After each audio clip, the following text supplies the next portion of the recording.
Have you ever been handed a burden that turned out to be a blessing? A weight you were forced to carry, only to find it was the one thing that could steady you against the wind? The world is full of such strange transactions, of debts paid in flesh and futures traded for a fistful of silver. Out here, in the vast and lonely quiet of the West, a man's soul can get as parched as the land itself. He can forget the sound of his own voice, forget the shape of a gentle hand. He can become a ghost haunting the landscape of his own life. This is the story of such a man named Caleb, whose world was as wide as the sky and as empty as a prayer no one was listening to. He was a mountain of a man, with hands calloused from work and a silence carved deep into his bones. He moved through the world with a deliberate quiet, as if afraid the sound of his own footfalls might break something fragile. And one night, in the smoke-choked air of a saloon where sin was the only currency with any real value, he played a hand of poker that would irrevocably alter the landscape of his soul. Across from him sat a man named Finnegan, a weasel in a waistcoat, whose eyes held the glint of polished rot. When his money ran dry, Finnegan pushed a tattered leather folio onto the table. Their contracts, he sneered, good for another 2 years. All 3 of Caleb's cards felt like stones in his hand. He didn't want a prize. But as he looked past Finnegan to the 3 shadows huddled by the door, 3 young women from a land of silk and dragons, treated like cattle at auction, he knew he had to play. He saw the cold terror in their eyes, the defiant tilt of a chin, the trembling of a hand. He won the pot not with a shout of victory, but with the grim finality of a judge passing sentence. And in that moment, Caleb, a man who owned nothing but his land and his loneliness, became the unwilling master of 3 human lives. The ride back to his homestead was a study in silence, a heavy, suffocating blanket woven from fear and shame. Caleb rode ahead, his broad back a wall of intimidation he could do nothing about. He felt their eyes on him, 3 pairs of dark, assessing stares that pricked at his conscience. They were a whisper of silk and sorrow against the rugged backdrop of the plains. He could feel their mistrust radiating like heat off the sun-scorched earth. The world out here was stark and unforgiving, a place that swallowed small, fragile things whole. For them, it must have looked like the end of the world. Caleb's mind was a maelstrom. He wasn't a man like Finnegan. The thought of owning another person was a bitter bile in his throat. He had won them to save them, but what did that mean? He had taken them from a cage only to lead them to his own remote patch of dirt, a place of profound isolation. Was one cage better than another? At the halfway point, he stopped by a small creek, dismounting with a slow, deliberate grace meant to be non-threatening. He filled a canteen and offered it to the woman who seemed to be their leader, the one with eyes that held an old, weary wisdom. Her name, though he did not know it, was Mai. She stared at the canteen as if it were a coiled snake, then slowly shook her head. The one beside her, a girl with a gaze as sharp and brittle as obsidian, Xiao, spat softly on the ground. The third, Lian, whose gentle face seemed a canvas for every sorrow in the world, simply shrank behind the others. Caleb retracted his hand, the simple gesture of offering water feeling like a profound failure. He drank, his throat tight, the cool liquid doing nothing to wash away the dust of his dishonor. They would not take even water from him. The long mile stretched on, each hoofbeat a hammer blow of condemnation against the anvil of the silent, judging land. His homestead was not a palace. It was a testament to solitude, a small, sturdy cabin he'd built with his own 2 hands, a barn, and a corral, all huddled together against the vast indifference of the prairie. It was neat, orderly, and profoundly empty. Caleb didn't lead them to his front door. Instead, he took them to the small line cabin 100 yards away, a place he used for storage and shelter during harsh winters. It was humble, but it was separate. It was theirs. He unlatched the door and stepped back, a clear gesture for them to enter. He watched as they hesitated, then moved as one, a tight, defensive unit, disappearing into the shadows of the cabin. He took their worn luggage and set it on the porch, careful not to cross the threshold. Then he retreated to his own house, feeling the weight of their gaze through the wood of the door. An hour later, he returned, leaving a bucket of fresh well water, a sack of flour, and a parcel of smoked meat on their porch. He didn't knock. He didn't speak. He simply provided, then walked away. Inside the cabin, the three women finally breathed. The air was thick with the scent of dried herbs and old wood. Xiao paced the small space like a caged wolf. "We must run," she hissed in her own tongue. Tonight Mai, ever the anchor, shook her head, her voice low and steady. "Run where? Into that?" "We would be dead in 2 days." Lian, huddled on a small cot, wrapped her arms around herself. "He has not hurt us," she whispered, her voice a fragile thread. "Yet," Xiao countered, "they are all the same." "This one is just quieter." Mai moved to the single window, peering out at the man's cabin. She saw his silhouette, a lonely shape against the warm glow of his lamp. He was not like Finnegan. He was bigger, stronger, yet he had given them space. He had offered them water. He had left them food. It was not kindness, not yet, but it was an absence of cruelty that felt like a foreign country. "We will not run," Mai declared, her voice leaving no room for argument. "We will watch. We will wait. And we will be ready." The days bled into one another, marked only by the slow, deliberate march of the sun across the immense sky. A silent rhythm was established, a careful dance of avoidance and observation. Caleb would rise before dawn, his work on the homestead a constant, grounding force. He mended fences, tended to his few cattle, and tilled a patch of land for his own meager garden. He never approached their cabin. Supplies appeared on their porch as if by magic, a bolt of sturdy calico, jars of preserves from his larder, a bar of soap. Each was a quiet offering, a wordless apology. He was a constant, steady presence at the edge of their world, a mountain that cast a long shadow but never moved to crush them. From their window, the women watched him. They saw the gentleness with which he handled a newborn calf, the patience with which he coaxed a stubborn post into the hard ground. They saw him alone on his porch at dusk, staring out at the horizon, the loneliness clinging to him like his own shadow. Slowly, cautiously, they began to inhabit their small space. They cleaned the cabin until it shone. Using a spade Caleb had left nearby, they broke the tough earth behind their cabin and started a small garden, planting the few precious seeds they had carried with them from their old life. It was an act of defiance, a claim on the future. One morning, a new object appeared on the porch rail. It was a small, crudely carved wooden bird, its form rough but its intention clear. Lian, the gentlest of the three, was the one who dared to pick it up. She ran a finger over the knife marks, her expression unreadable. Xiao scoffed, calling it a child's toy. But Mai saw it for what it was, a message. A man who carves a bird is not a man who breaks a wing. Caleb watched from his barn as Lian took the carving inside. He felt a strange, unfamiliar warmth spread through his chest, a feeling so foreign he almost didn't recognize it as hope. The quiet equilibrium of the homestead was disrupted by the arrival of dust and laughter. Caleb's brothers, Aaron and Owen, rode in for their biannual visit, bringing with them the noise and energy of the outside world. Aaron was the elder, a man cut from the same quiet cloth as Caleb, his face etched with a past sorrow that mirrored his brother's. Owen was the opposite, all easy smiles and charming banter, his eyes sparkling with a relentless light. Their arrival was a test. Caleb explained the situation in clipped, sparse sentences, the shame a hot brand on his tongue. Aaron listened with a solemn nod, his gaze drifting to the women's cabin with a deep, empathetic sadness. Owen's reaction was different, his curiosity was immediate and unguarded. He saw not a burden, but a mystery. "Well now, brother," he said, a grin spreading across his face. "You always did bring home the strays." The brother's presence changed the delicate ecosystem. Owen, irrepressible and good-natured, made it his mission to break the silence. He'd sit on the fence, strumming a beat-up guitar, singing nonsensical songs. He'd leave wildflowers on their porch. He was met with Xiao's stony glares, which only seemed to encourage him. One afternoon, as the women worked in their flourishing garden, Owen leaned over the small fence they'd built. "That's a fine-looking patch of earth," he said to Xiao. Almost as pretty as its gardeners, he expected silence, a glare. Instead, Xiao stood up, wiping dirt from her hands, and fixed him with her fiery gaze.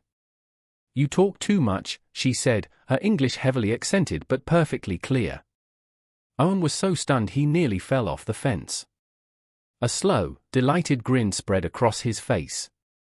From the porch of the main cabin, Caleb watched the exchange, a rare, small smile touching his own lips. The ice wasn't just cracking, a piece had just been chipped away with defiant force. The first sign of winter came early, a sudden, vicious frost that descended overnight, coating the world in a brittle layer of silver. The women's garden, their small kingdom of green hope, was in peril. They worked with a desperate urgency as the cold evening air fell, throwing their own thin blankets over the fragile plants. From his porch, Caleb watched them, a knot tightening in his stomach. He saw their frantic movements, their losing battle against the encroaching cold. Their struggle was a reflection of his own, a constant fight against the harsh elements of the world. He didn't think, he acted. He went into his cabin and pulled out thick wool blankets, worn and smelling of cedar, the ones his mother had made. He walked over to their garden, his boots crunching on the frosted grass. He didn't speak, didn't try to take over. He simply approached the largest plant, a sprawling tomato vine heavy with green fruit, and held out a corner of a blanket. He looked at Mai, a silent question in his eyes. For a long moment, she hesitated, her breath misting in the frigid air. Then, she reached out and took the other corner. Their fingers brushed. The contact was a jolt, a spark of warmth in the freezing air, more potent than any words they could have exchanged. They worked together, a silent, efficient team, covering the precious plants as the last light of day bled from the sky. The air was thick with unspoken things, with the weight of this shared task, this simple, profound act of preservation. The next morning, the ground was white, but the plants were safe beneath their woolen armor. On the porch of their cabin sat a single, perfectly ripe red tomato, salvaged from the frost. Mai picked it up, its skin smooth and warm from the morning sun, and knew it was a promise. The larder was getting low. A trip to town was unavoidable, a journey Caleb dreaded. The town of redemption was a place of narrow minds and long memories, a place where a man like him, living alone, was already a subject of gossip. The addition of 3 foreign women to his homestead would be like throwing gasoline on a fire. He approached their cabin, hesitating before knocking softly on the door frame. Mai answered, her expression guarded.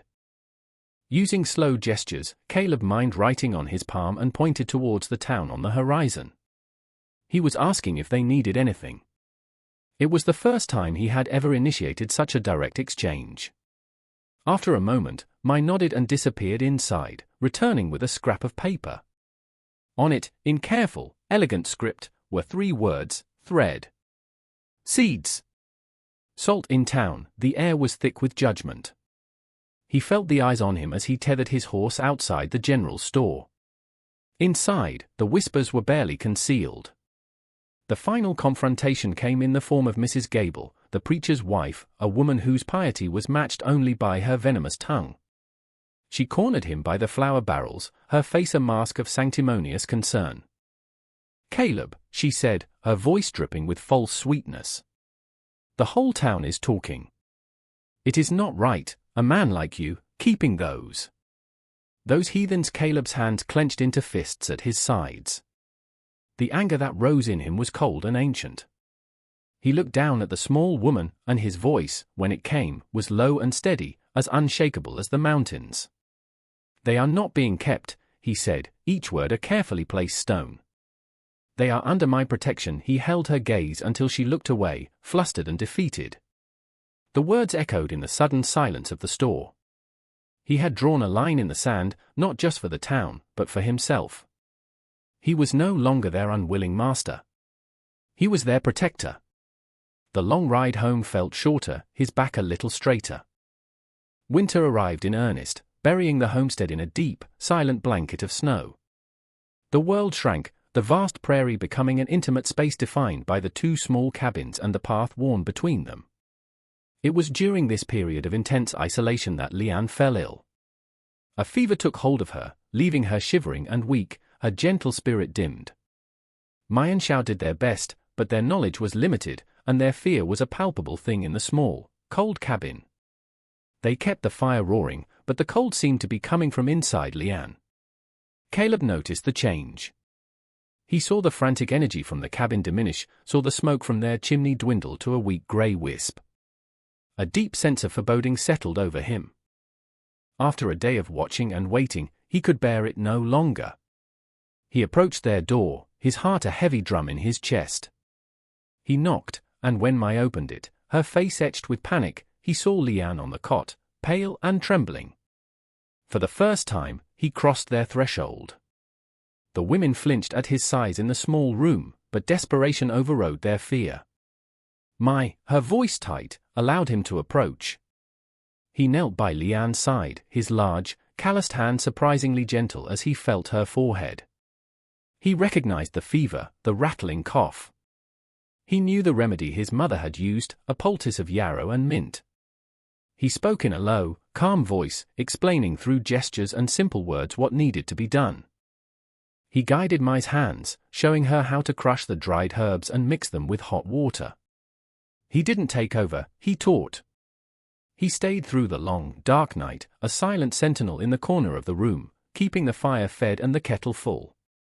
He was a looming presence, but one of steadfast support. As dawn broke, painting the snow-covered world in hues of pink and grey, Leanne's fever broke. She opened her eyes, and for the first time, looked at Caleb not with fear, but with a weak, grateful smile. In healing her, he had begun to heal something broken in all of them. Spring returned to the land with a shy, tentative beauty. The snow melted, revealing the dark, rich earth, and the creek began to sing its song again. The homestead was transformed, not just by the season, but by the life within it. The silence was no longer heavy, it was comfortable. It was often punctuated now by the sound of women's voices, sometimes even laughter, a sound as welcome as the birdsong. A new dynamic had settled over them all. Owen's charming persistence had worn down Xiao's defenses, their relationship evolving into a lively dance of witty retorts and shared smiles. He was teaching her English, and she was teaching him patience. They were a spark of light against the often somber backdrop. The connection between Caleb and Mai had deepened into a profound, unspoken understanding. They often worked in parallel, he in his fields, she in her garden, the space between them filled with a quiet respect that was beginning to feel like something more. One evening, the air soft and fragrant with the smell of damp earth, Caleb sat on his porch, a knife and a piece of wood in his hands. He was so absorbed in his work he didn't hear Mai approach until she was standing at the bottom of his steps. She didn't speak immediately, just stood there, watching him. Then, in her clear, quiet voice, she asked, "What are you making?" It was the most direct question she had ever asked him. He stopped carving and looked up, his heart giving a small, sharp jolt. He held out the piece of wood. It was a flower, a dogwood blossom, each petal carved with an astonishing delicacy that belied his rough hands. "For your garden," he said, his voice a little husky. She looked from the flower to his face, and a soft smile touched her lips. She didn't take it. Instead, she looked out at the two cabins, at the thriving garden, at the whole of their small world. "This is our home now," she said. It wasn't a question or a request. It was a declaration. A quiet, powerful climax to their long, silent journey. He reached out and gently placed the wooden flower into her open palm. The late summer sun cast a golden glow over the homestead, a place no longer defined by solitude but by a vibrant, unconventional tapestry of lives woven together. It was a picture of peace, of a hard-won harmony. Owen and Xiao were mending a fence together, their bickering a familiar and affectionate soundtrack to the afternoon. He'd hand her a nail, she'd criticize his hammering, and they'd both fail to hide their smiles. Aaron sat on the porch of the main cabin, a book in his lap, a quiet contentment on his face. He had found a sort of healing in their strange family, his own wounded spirit soothed by the gentle rhythms of their lives. Down by the creek, where the water tumbled over smooth stones, Caleb and Mai walked together. The silence between them was a living thing now, full of comfort and shared history. Caleb stopped and picked up a flat, grey stone, turning it over in his palm. He finally began to speak, the words coming slowly, painfully, as he told her of the past that had hollowed him out, a fire, a mistake, a loss for which he had unjustly carried the blame his entire adult life. He spoke of the guilt that had kept him isolated, that had made him believe he was unworthy of companionship. He laid his soul bare for her, the ultimate act of trust. Mai listened without interruption, her dark eyes filled with a deep, unwavering compassion. When he finished, his voice raw with unshed tears, she didn't offer empty platitudes or words of forgiveness. Instead, she reached out and placed her small, warm hand on his forearm. It was a simple gesture, but it held everything: acceptance, understanding, and the promise of a shared future. It was absolution. He looked at her, truly looked at her, and saw not a survivor he had protected, but a partner who had saved him. They were a family, forged in the crucible of mistrust and nurtured by patient kindness. They were home.